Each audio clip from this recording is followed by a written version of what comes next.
Welcome back to normal baseball. MLB free agency has begun. We're here to talk about it. Let's go.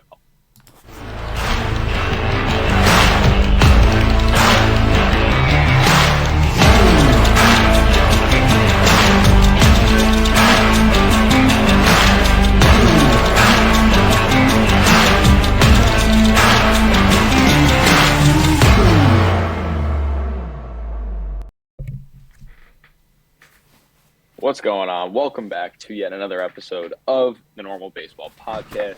I'm Alex Normal Dog. That's Lewis. And the offseason is now officially in full swing. Free agency has begun. Players have started to sign. Trades have started to happen.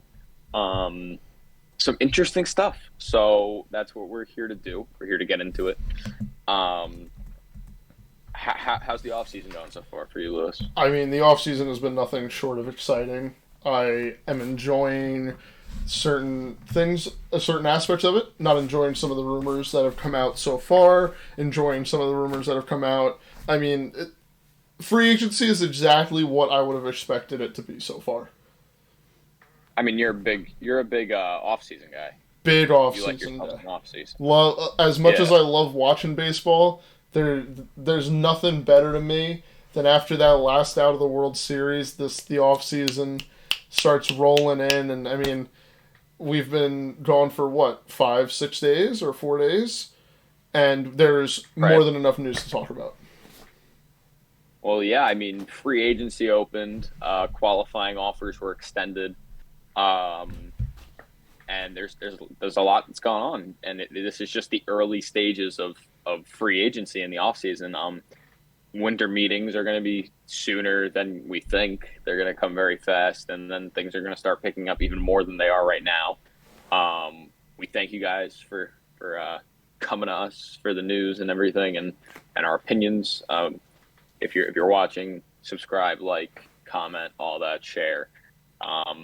That would help us out. But we want to just if we want to get into it, I mean, if we're going in order, I guess the qualifying offers were extended to multiple people, 14 to be exact. Um, do you, would you like to give the list of qualifying offers?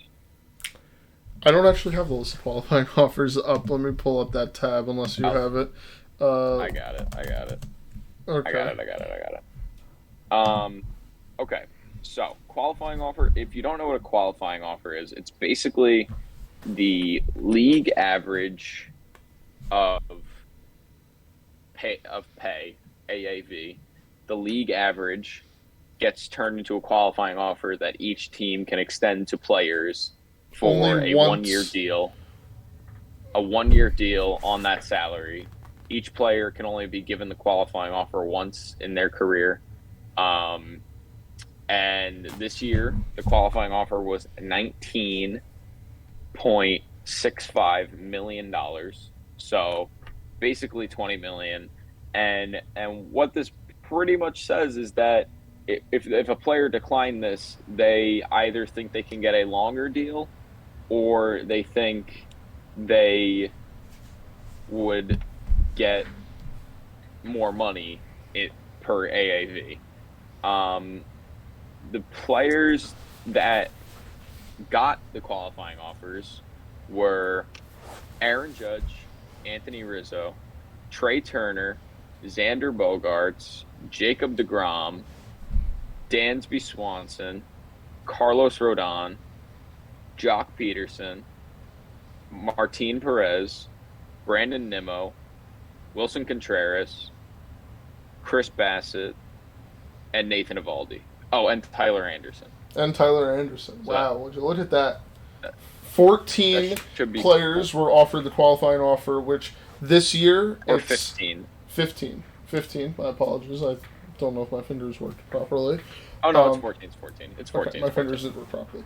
So, the qualifying offer this season was, like Alex mentioned, a 1 year deal. $19.65 million for one season of baseball. The way that the qualifying offer does work is that If the player chooses to accept it, they go back to the team that had offered it to them, which is the team that they were on for the 2022 season. If they decide to decline it and go somewhere else, the team that they sign with has to give up assets to the team that extended the qualifying offer. I do have here the penalties for signing a qualifying offer player. Uh, if you were the Red Sox, the Dodgers, the Mets, the Yankees, the Phillies, and the Padres, you had to give up a second round pick, a fifth round pick, and $1 million in international bonus pool money. If you were the Braves, the Cubs, the Astros, the Angels, the Giants, the Cardinals, and the Blue Jays, you had to give up a second round pick plus $500,000 in international bonus pool money. And all the other teams that I did not mention are in the third category of if you sign someone under the qualifying offer, you would have to give up just a third round pick. So this year, the qualifying offer, big number. I'm shocked at how high the number was. Big step up from last season, but I guess when you add contracts like what's his name, Max Scherzer, when you add some big contracts in there, it's going to bring the AAV up for the whole league. So I believe it went up like almost 2 million or like 1.5 million from last year. I think it was like 18 million last year. So And getting into the players that actually got the qualifying offer, what they did with it, because the results are already in. It's already over. We'll start with we'll go by team, I guess. And if we want to start with the big guy, Aaron Judge, obviously he's going to reject the offer. I think that's just more of a move from the Yankees. Might as well. It seems like the Yankees, we'll talk about this in a future episode, but it seems like the Yankees are confident that they will not be outbid for Aaron Judge. But I guess just in case you want to throw it out there, if he does sign elsewhere, you get at least something from it. But Aaron Judge did reject the qualifying offer to absolutely no one's surprise. Yeah. Anthony Rizzo also declined the qualifying offer. However, just last night, actually, my apologies, or 2 nights ago by the time that this is up, he re-signed with the Yankees on a 2+1 year deal. So, good job, Yankees. You guys brought back one player already. Yeah, so the deal, the Rizzo deal was, obviously they don't get anything from that, because he didn't sign with a different team, just to clarify. But it is 2 years, $34 million with a third year, $17 million club option or a $6 million buyout. So Rizzo's coming back for at least 2 more years. He's a big part of that team. He loved playing in New York, and he was very good friends with Aaron Judge. So I think him going back might signify that he's also confident in the Yankees' ability to re-sign Aaron Judge. Yeah, and it also came out earlier in the week before the qualifying offer was rejected by Rizzo that when he was still in Chicago, the Cubs, very classy organization. They care a lot about their players of the present and of the past. The Cubs had approached Anthony Rizzo prior to trading him away 2 off seasons ago and asked him where he wanted to go. These are the teams that you have the choice of, and he decided to choose the Yankees. And I think ever since then he's kind of been in love with the culture in the Bronx, and Aaron Judge is obviously a big part of that culture. So don't be surprised, Yankee fans, if Aaron Judge comes back, because it's hard to see a dynamic duo of friends break up like that. I mean, they are some of the funniest guys to watch when you're just watching the broadcast and you see them joking around and stuff. 100%. Yeah, I agree. I think it was a great move, smart. And I feel like we all knew it was coming. There were some rumors that he was going to the Astros. He wasn't going to the Astros. The only place I legitimately think the only place he would have gone was Chicago, but I think he loved New York so much that he wasn't going nowhere. He just wanted a longer deal than 1 year. Yeah, and as an aging lefty first baseman, I can understand why he would want the guaranteed money. I mean, now his contract guarantees him a minimum of $40 million over the next 3 years. So, I mean, good job, Anthony Rizzo. Good job, New York Yankees. I think just a win-win deal. Exactly. It's less money AAV, but it's more money guaranteed. So I can't blame you for wanting to. Can't blame him for wanting to do that. Yeah. Rolling through this, I guess I'll go through the for people who. These are all people that rejected the qualifying offer, and nothing's happened with them yet, so they just flat out rejected it. We got Trea Turner, who is now a free agent, obviously. Xander Bogarets, Jacob DeGrom, Dansby Swanson, Carlos Rodon, Brandon Nimmo, Wilson Contreras, Chris Bassett, Nathan Eovaldi, and Nathan Eovaldi, because the last one rejected already signed, which we'll talk about. I mean, I saw all of these coming. Yeah. These all make sense to me. The only one that maybe doesn't is Nathan Eovaldi. I want to just double check what his numbers were this season. Did he decide to do this just because he wanted a longer deal, or because he can think he can make more than? Based on his numbers, I think he just wants a longer deal. I don't think he can make $20 million plus a year. I agree with you. The only thing that I do think with Nathan Eovaldi is with how the 2021 season went for him, and then with the steep drop off in 2022, I could also see a world where people are saying that he might not want to play in Boston. Yeah, deep drop off from 2021 to 2022, started 12 less games. I mean, based on games started, yeah, but I mean, his ERA was pretty much around the same. His innings were on track to be, could have been even better. But he just didn't. He also just didn't look as dominant as he did last year. I mean, when you watch the games last year, he looked like he had more control and everything. I think that him declining this is kind of like I kind of want to get out of Boston move, but it also wouldn't surprise me if the Boston Red Sox brought him back for more years, because he's 32 years old. You kind of want that security, especially as a ball player, knowing that you're going to play somewhere for a season after season. Yeah, I agree, and I also disagree. I agree on the fact that I don't know if he necessarily wants out of Boston. I do think that he wants more than just 1 year. I think he wants to know he's going to be somewhere for more than 1 year. I also disagree with the fact that he had a drop-off season. I mean, in starts he did, yeah, but I mean, throwing 2 complete games, 1 complete game shutout, your innings being on track to probably be more than you threw the season before, your strikeouts being on track to be better, better if not the same. I mean, all his numbers were looking pretty good. Couple of them were a little higher than 2021, but overall, nothing like drastic. Give or take. How's that? What? I think that. Just saying. If we're going to see like a Nathan Eovaldi sweepstakes, because we've seen the upside to Nathan Eovaldi. There ain't gonna be no Nathan Eovaldi sweepstake. He ain't no. Are you sure about that? I mean, I can think of 5 teams off the top of my head that could want a good pitcher. I don't think the word sweepstake should be used that lightly.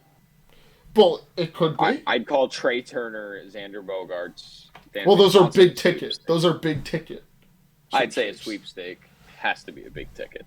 All right. Well, I could see, teams like the Angels, who we'll talk about in a little bit, definitely wanting to chase Nathan Eovaldi for longer years, because they do need a pitching rotation anchored down by someone who's notable. Wouldn't surprise me if the Giants went out and tried to get him. Wouldn't surprise me if, like the Rangers. No, I get it. There's teams that could use him, of course. There's teams that could use him. Yeah, and I mean, the guy, you have to respect who he has been. So, in that sense, I could see teams being willing to sacrifice the draft picks or the international money, because you're not just bringing in some guy who can pitch. He can educate your younger guys. he can help work with people in the rotation or in your bullpen. Nathan Eovaldi could be a very key piece to what teams are trying to build over the next 3 or 4 years. Moving on to the other free agent pitcher, Rodon makes sense. Not going to get into too much detail there. We knew he didn't want to be on the Giants after he opted out of his contract. And begged to be traded at the trade deadline, too. Yeah. Trea Turner, Xander Bogarets, Dansby Swanson, they're part of the free agent class, the very good shortstop free agent class this year, along with Carlos Correa. It's going to be fun seeing where they go. I don't think we're in too much rush. I don't think any of them are going to get signed anytime very soon. They're not getting signed within the next 2-3 weeks. No, it's not happening. I agree with you there because like you just mentioned, the free agent shortstop class is insane. I mean, the 4 top free agents are shortstops that teams are going to sought after for these massive long-term deals. Correa, Turner, Bogarts, and Swanson. Now, the interesting thing is that usually as soon as free agency starts, we hear, Xander Bogarts just met with the Diamondbacks, just throwing out random names here. But, we've only heard 2 pieces of news centered around all 4 of the free agents, which is crazy. So all the agents are playing with their cards close to their chest, and I think that's just because after one shortstop signs, the other 3 will sign shortly after. It's just a matter of what the market value looks like for all 4 guys who deserve every single last penny that they're going to earn. Yeah, I don't know if it's more of keeping cards close to your chest. I don't think these guys are I don't think teams are actively bidding for them quite yet. I don't think any bidding wars are going on. No, I'm saying in the sense of who's meeting with who and stuff like that. There are teams who've gone out there and said there are teams that are saying hey, yeah, we would love to bring in Xander Bogarts. I mean, the Phillies just went out and said it 2 days ago. They said that Xander Bogarts was who they want to go after, surprising almost everybody, thinking that Trea Turner was going to be the guy that they wanted to go after. And the other one was the Twins saying. What go did the ahead. Twins say? The Twins. The Twins president of baseball operations went out today, actually, and said that they were preparing to offer Carlos Correa the largest contract in Minnesota Twins history. And I believe he already had the largest contract in Minnesota Twins history with $36.5 million a year. So, how much higher could they go? Largest AAV, yeah. Not largest, overall. Right. But it's going to be interesting. The shortstop class will be interesting. I mean, what you said with Philly, yeah, we'd love Xander. Of course you'd love Xander. You'd also love Swanson or Turner. You'd love all of them. Dansby Swanson is an interesting one in my book. He's a wild card.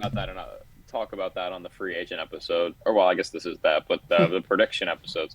I do agree he is a little wild card. He's not as he doesn't have as much star power as Bogarts and Turner.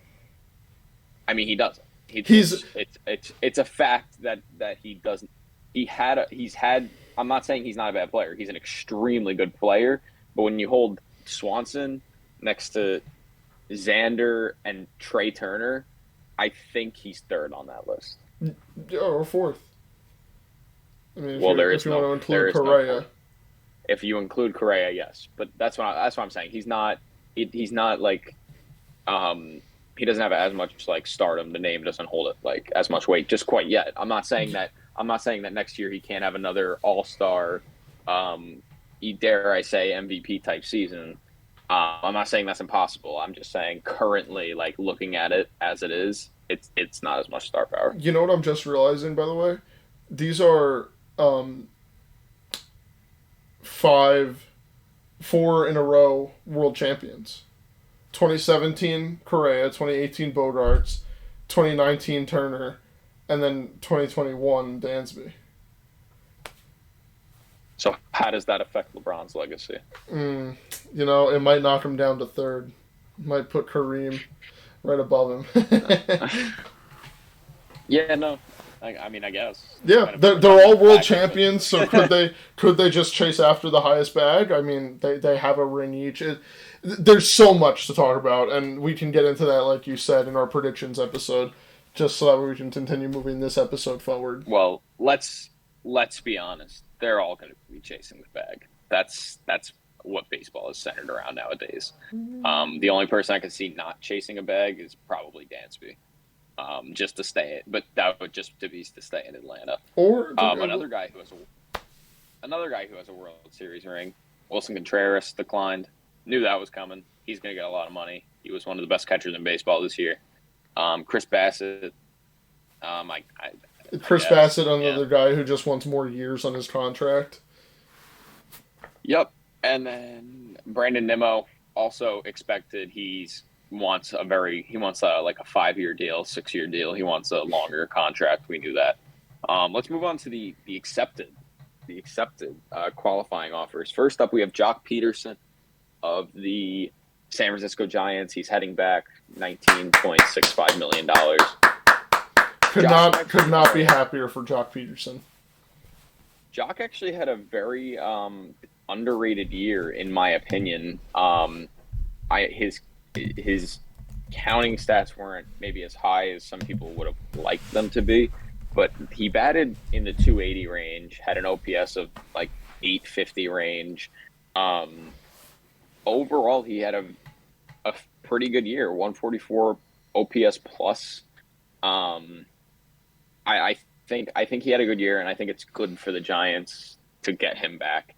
Yeah. I like it. I don't. You know, I think he didn't think he was going to get a longer deal. And $20 million for 1 year is good. Yeah. You know what's so funny is that when I saw that Jock Peterson got re-signed to the Giants, like he accepted the qualifying offer, the only thing that I could think of is in my opinion, the game of the year when it came to the 2022 regular season was that Giants-Mets game in San Francisco where Jock Peterson had those 3 home runs in one game, and that's all that I could think of for like the next half an hour when I saw that he accepted. So I'm happy for Jock that he's staying in San Francisco. I can imagine that it wasn't so much of him just walking into the front office and being like, yeah, I'll accept. The front office probably had to convince him like, hey, we're going to do our best to get some guys around you and, go out and try to win 107 games again. I wouldn't be surprised. I don't think that's what happened. I think he saw $19.65 million for 1 year. Give it only 1 year. And yeah, but I don't think he would have. I think he would have rather gotten $20 million for 1 year. And I think it was one of those like, I think I'm still going to be doing good this year. Like I'm going to do good next year, so I'll take the $20 million this year. Yeah, rather than getting 10, because he probably would have gotten $10 million for 2 years somewhere else. Right. So, I mean, that's fair. I think that's more of why he probably did it. Yeah, fair enough. I think that there were teams that maybe wanted to take a run at him, take like a waiver on him for a couple of years, but like you said, I don't think that it would have capped over $20 million. It's not worth it for teams to take a waiver on him. I mean, yeah, with the qualifying offer attached to him, it's not worth it. Yeah, 2021 he batted 238, and like he had a big step up from 2021, but like you never know. So, and then the other man who accepted the qualifying offer, Martin Perez. Do you want to give us a little more? Woo! Martin Perez, he's heading back to the Texas Rangers. Yeah, Martin Perez, I mean, talk about a breakout season. Martin Perez really was able to put it all together this season. He had a 5 WAR with a 2.89 ERA, 169 strikeouts, and 196 and a third innings pitched. Just all in all, he put together a great season. I'm very excited that Martin Perez accepted the qualifying offer. Oh yeah, I mean 196 innings pitched. It's pretty good. Not to mention the low ERA. He was in the Cy Young talk at one point. This is a Texas Rangers team that needs pitching.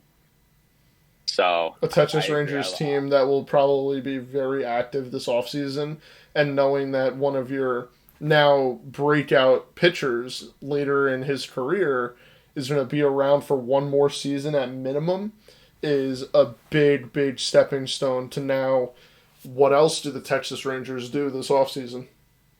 I agree. I think this was big for the Rangers, and I think he's going to be in their rotation next year, and I think that's huge for them. Oh yeah, yeah, it's definitely a selling point to anybody who they might try to go after. DeGrom, it'll be interesting to see what he does. What Yeah, the I mean, Rangers do.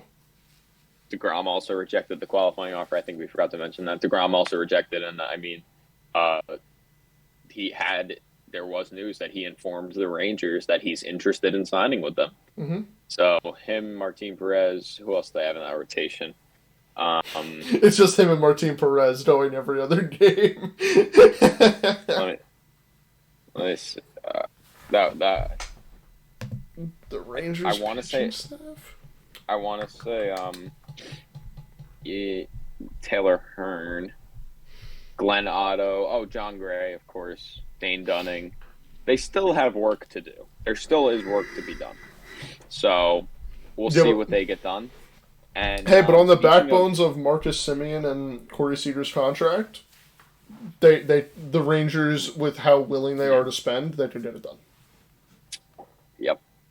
And then speaking of pitchers who signed, who received the qualifying offer but chose to sign and signed with a team that needed pitching. Tyler Anderson got the qualifying offer from the Dodgers. However, he declined it and signed instead on a 3-year deal worth $36 million with the $39 million, my bad, with the Los Angeles Angels, another team that has been criticized in the past for not having enough pitching. Tyler Anderson is coming off an extremely impressive year. Um, I think this is an amazing signing for the Angels, and I dare I say I don't think they're going to get any more starting pitching this offseason. It I wouldn't don't think they surprise me necessarily. either way if the Angels I don't got think they need it. they have I, Shohei Ohtani, who's a right-hander, Ot- Otani, Tyler Anderson now. lefty. Um, okay, we don't. No, no, no, we do. Come on, Pablo Sandoval, lefty, Reed Detmers. lefty. Is Reed Detmers a lefty? Yes, he is. Trust me, I used his Okay, MLB The Show card for like 2 months. He's a lefty.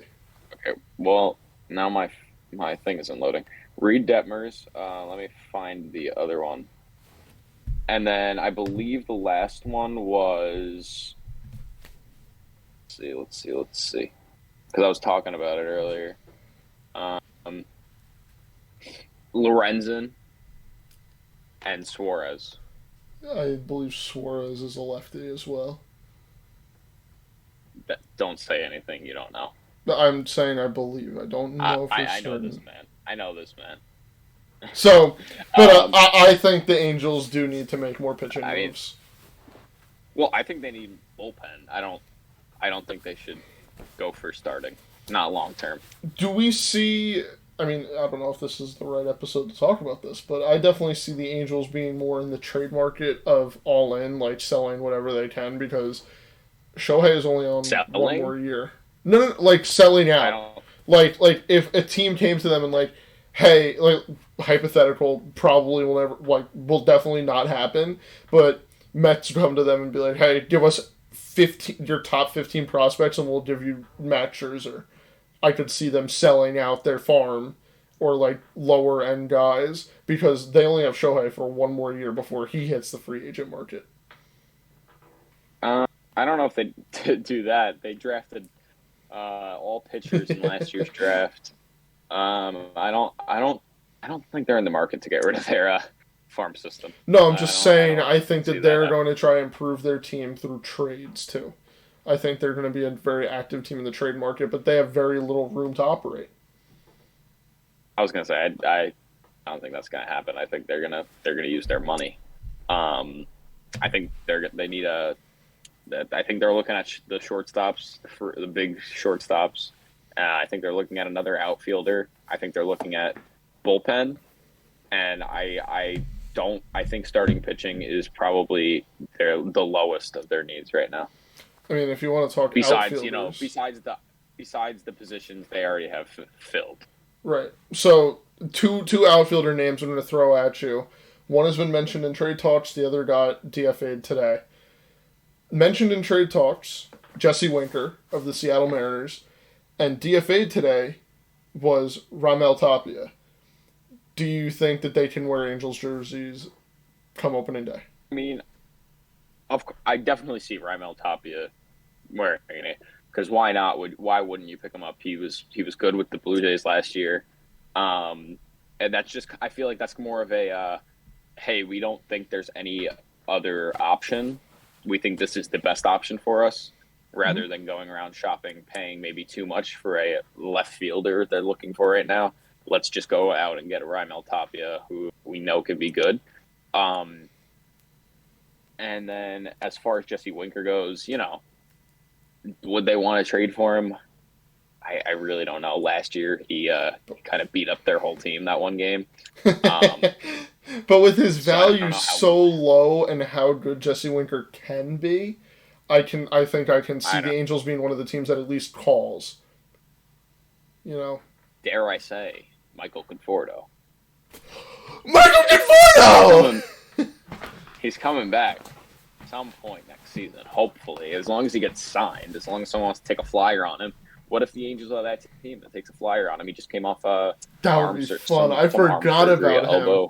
Shoulder. And shoulder surgery, and maybe they want to take a flyer on him. God, that's depressing. I have a Michael Conforto jersey, and I forgot that he existed.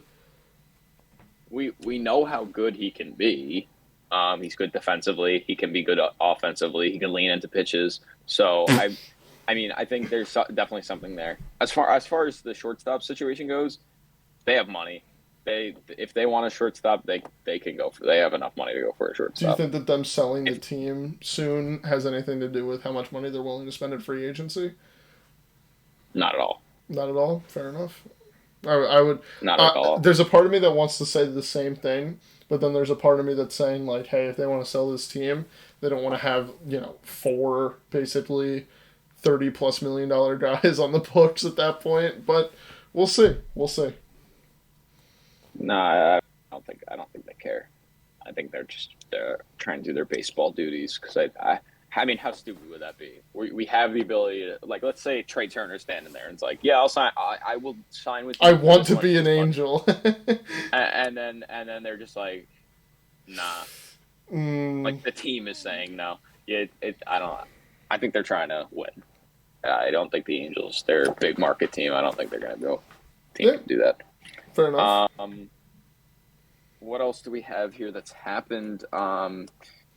We have for the World Series champs re-signed a key part of their bullpen, Rafael Montero, 3 years, $34 million, longer deal. Montero was really, really good. He was part of that combined no-hitter in the World Series, which is just kind of a added fact. He had a 2.37 ERA and 71 appearances in the regular season. I love this. Obviously, the Astros are the most well put together or well built team in baseball. This just kind of helps them maintain that because this is a good move, and I'm scared of the Astros still. So I agree with you that it's good that Rafael Montero later in his career has found a spot in Houston. I do think that it's a little bit too much money that I would be willing to give to Rafael Montero. I mean, good for him for getting as much money possible from the World Series champions and knowing that he's going into a team where you're almost guaranteed success. I mean, the team is built so perfectly, like you said. But $34 million for 3 years of Rafael Montero, I think, is a little bit too high. I think. I mean, he's only 31. Right, but he's a reliever. We've seen the shelf life of relievers firsthand as Yankee fans. I think the Astros have a what's the word I'm looking for? I guess a notoriously better way of dealing with their players than the Yankees do. So I just think I don't know. I don't hate it. He was a great piece in their bullpen.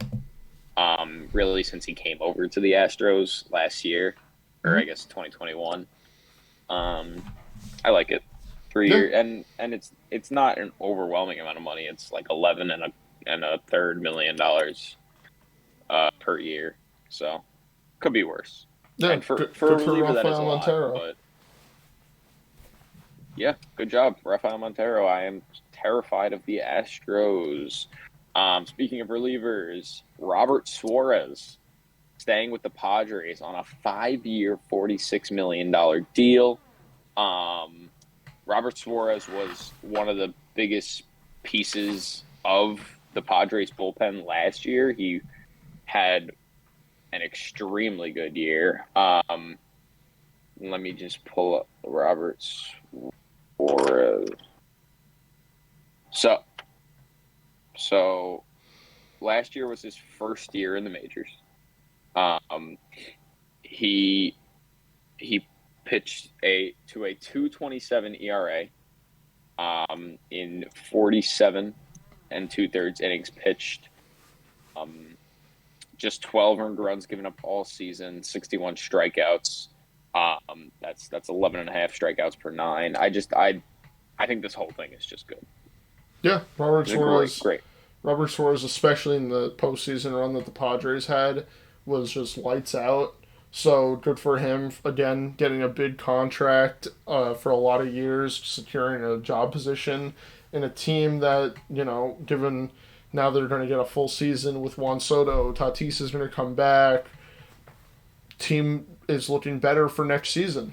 So we're gonna have to just play the look at the names on the paper game until the season does start. But the Padres do look good, and signing Robert Suarez was a big part of that. Yep, yep. Good. I mean, good for him. Good for him. He really was one of the key components in that Padres bullpen, and that Padres bullpen is really good when you look at it. There really isn't much that the Padres need to fix this season. I mean, there's some. Don't get me wrong, but there's really not much they have to fix this season. This was kind of one of the things, and then they they fixed it. Yeah, Yeah. yeah. What was that? What was that all about? Oh, you know, yeah, you know. So Okay. that Uh, I think is that the final signing. that might be the final signing. We have a couple other. There's just some other things we could talk about. Well, Um, can I say the first thing? I don't know what your first thing is. Your first thing might be different than my Well, first can I thing. can I say my first thing? Go for it. Yankees fans rejoice. Ugh. Your torture by the hand of the Tampa Bay Rays is slowly coming to an end. Kevin Kiermaier, G-Man, Yankee Killer Choi, and Ryan Yarborough are all no longer Tampa Bay Rays. So that's crazy. G-Man Choi traded to the Pirates basically on the first day of the offseason. Kevin Kiermaier, they rejected his option, and he is now a free agent. He will probably sign somewhere else. And and Ryan Yarborough was DFA'd right before the 6 p.m. deadline today, before the Rule 5 draft, because the Rays were unable to finalize a trade with a team that is still yet to come out for Ryan Yarborough. So, I mean, three guys who Yankee fans I know were not the biggest fans of because they always seem to do well against the Yankees, not on the team anymore. Pretty interesting. I definitely think that all three of these guys will be impact players wherever they go next. I don't know so much about Kiermaier. I mean, Kiermaier, yes, impact, but not. I mean, same thing with G-Man Choi. Um, they're not going to be. They're going to be role players. Hunter Kevin Kiermaier leaving the Rays gives me the same vibes as Hunter Renfroe getting traded from the Red Sox. Why Hunter Renfroe wasn't on the Red Sox his entire career. No, but in the sense of like, okay, he didn't play super super amazing in the last season that he was with the Red Sox, or Kevin Kiermaier the last season that he was with the Rays. But I think we're gonna see Kevin Kiermaier go somewhere else and kind of, I don't want to say shine as a star, but just be a good role piece, like you said, but more than just a role player. I think we can see him being a very important piece to a team. I mean, Renfroe had a good season in Boston. Yeah, but was it as good as his season this year in Milwaukee? It was better. No. It was. It was. It was. But he better. did it. But he did it in Milwaukee. Okay. Your point. Could you do this podcast from Milwaukee? Yeah. Oh shit. Yeah. I can. I don't know. I don't really see your point. I would compare Kiermaier more to like Brett Gardner leaving the Yankees. It's like, wow, he's been That's so never long. happened. That's never happened. That's what I'm saying. I'm saying it's like if Brett Gardner were to leave the Yankees. But we know we're gonna see Kevin Kiermaier play somewhere else. The Piano Man does not play for anything but the pinstripes. I'm just saying. It's same vibes. Fair enough. Or the Hunter Renfroe thing came at a right field, at a left field. Center Screw field. left field. Center field. No, screw left field. Kevin Kiermaier's a fielder. But yeah, I guess I get what you're saying. The Rays made some moves. The Rays traded for a lot of prospects today. They just traded prospects for prospects. Yeah, The Rays moves. are doing their Rays thing. There's nothing to really report on that. I mean, they know something we don't. So like, it's just kind of like a Rays will Ray type thing. Yeah, the Rays traded for this guy. Something. The Rays traded for this guy Tristan Peters from the San Francisco Giants, and Giants fans were like, "Oh, kind of sad to see him go." So knowing the Rays, he'll probably end up with a $300 million contract in the next 2 years and be a top 3 MVP finisher bare minimum. Interesting. The Rays, like everyone was saying, oh my god, the Rays are going to make all these trades to protect guys for the Rule 5 draft. But then every trade that they made, they moved laterally in terms of roster size. It didn't make sense to me. I trust the Rays process. The Rays, they're very smart. They know what they're doing, but from the outside looking in, it kind of looked like they were putting squares into circle holes. You know, didn't fully make sense. But in 5 years, we'll all be laughing at the tweet that Jeff Passan sent out because it's like, oh my god, the Rays traded away nobodies for 3 Hall of Famers. Yeah. Another prospect that was traded was Nolan Jones. The Guardians traded Nolan Jones to The Rockies. the Rockies, which I mean I like for the Rockies. I like Nolan Jones. Yeah, a lot of Nolan Guardians Jones is a fans prospect. are a big fan of Nolan Jones. Why wouldn't you be? He's a very good prospect. I mean, in the minors this season, in AAA, he batted .276, .831 OPS, had 9 homers, 43 RBIs, but that's only in 55 games. He was injured a little bit, but I mean, I like it for the Rockies. I don't know too much about who the Guardians got back, so, but I just thought I'd throw it out there so we're all aware of it before we move away kind of from free agency and move more towards a non-free agency talk kind of thing. I think this is the last thing that I at least want to talk about, because we'll get to all the awards in the next episode. The Royals building a new stadium. Yeah, the renderings look pretty cool. Yeah, they're gonna open it in downtown Kansas City. Obviously leaving Kauffman Stadium behind, which is I feel like it's a decently legendary ballpark now, but it's they're looking to build a new one. This one's probably gonna be built years from now, 2026 maybe. Mm-hmm. But yeah, the renderings do look cool. The renderings look cool. The one thing that I've always had against Kauffman Stadium is that it looks kind of like an amped up minor league park with like the stadium seating all behind the foul lines, and then there's nothing in fair territory where, like, you know, when you're going to the ballpark, you want to catch a home run, and not having those levels like you see everywhere in almost every other stadium kind of hurts them. It let in so much wind that it was hard for them to hit home runs, and they, of course, capitalized on the thought of not hitting home runs in 2015, where they won the World Series. Just great improvement of I don't know their. if their stadium seating had anything to do with them not hitting home runs in 2015. No, it did. It did. They had guys who hit for contact, who were speedy, No, because I'm the not saying ballpark they was so didn't. big, and any power bats that came into Kauffman Stadium. I mean, you get that wind blowing in towards home plate. The stadium is gigantic as is. Fighting against the wind too was not something that the team wanted to do. But the new stadium renderings look great, not over futuristic like what we've been seeing with the Oakland Athletics, which I like. It just looks like a normal ballpark, and it has a nice little It like concourse it area. looks when someone says, "Here, look at this rendering of the this new baseball stadium," you'd look at it and be like, "Yeah, Yeah. yeah. I mean, that makes sense. There's nothing special. Like, there's nothing that catches the eye immediately. It's just like, yeah, no, that's a baseball stadium. Um, which do I like? Eh, I but think it that is what it is. when eventually the time comes around for us to see it after it's built, we can give you more input on that. But right now, the renderings look good. I'm hoping that everything gets approved and they can break ground immediately, because Kauffman Stadium does have history of a championship. However, I do think the Royals do need to move on from this stadium that is very, very much outdated compared to the rest of the MLB.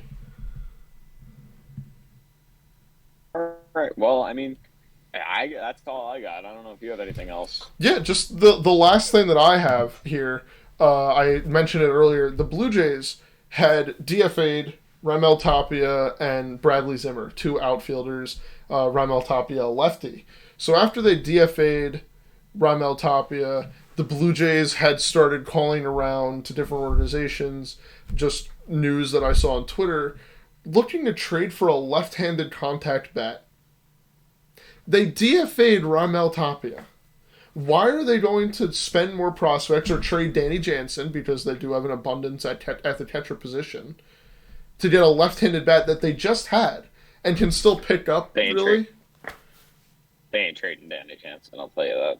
Well, they do need to trade a catcher between Gabriel I Marnell, mean, they don't. Alejandro Kirk, They and don't. Danny Jansen. I think They Jansen's the don't odd need one out. to. They don't need to trade him. I mean, who? Where did you see that they're looking for a left-handed contact bat? I saw said it that? from. I want to say it was some. It was one of the big guys on Twitter. I had read it twice, and I I feel was like it's just like, very let random. me write it down, because it just doesn't make sense to me that the Blue Jays, who, I mean, almost 2021 Yankees it with a almost full right-handed lineup every game, because Ramel Tapia was not a consistent starter for them. But just I don't get why you don't look to bring back Ramel Tapia, because he was a good. I mean, this season he batted 265 with 52 RBIs. I mean, the numbers aren't perfect, 91 OPS plus, but if you just need a left-handed batter that can get contact, I think Ramel There's Tapia better is the guy to options go out there. to. Who There's would probably who better would you options want the out Blue there. Jays to go get in trade, I, or I can't. I couldn't. I couldn't tell you off the top of my head, but they didn't just DFA him for no reason. I feel like there's some method behind that. There's no way they just. There's definitely better options. I mean, we No. talked about it earlier, Conforto. Yeah, It's I not agree like with he's you. the only. Go ahead. It's not like he's the only outfield free agent now. Right. Like it's not. It's not like they're out of options.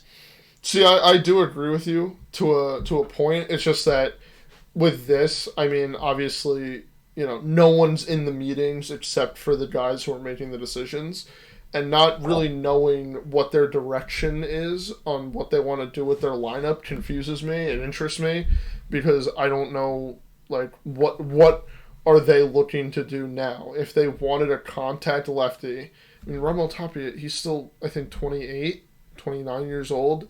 Like, it's not like he's some aging guy who, like, can't improve at all. Like, there's still room for improvement with him. Just there's so many questions that I have about why the Blue Jays did that and what the Blue Jays want to do.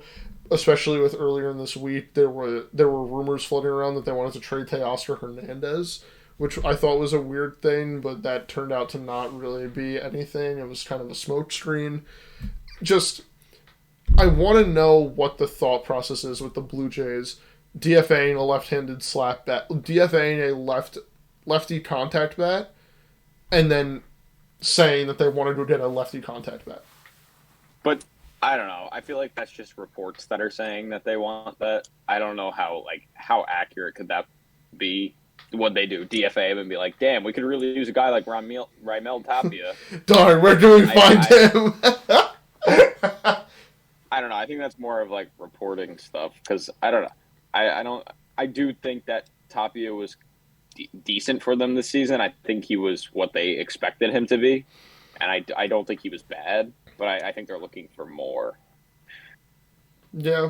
That I will agree with you. I will agree with you because they had this problem all season. That's why they got Jackie Bradley Jr. just seemingly out of nowhere for no reason. Bradley Zimmer, he was on the team twice, 2 different times. So like they are looking for different outfielders that could work. So yeah. Do you have anything else? No, that's all that I got. All right. I think we're done. We would like to thank you guys for listening, of course. And like, comment, share, subscribe, do all that. Find all of our socials. We keep up to date there. Yep. And we will see you next time.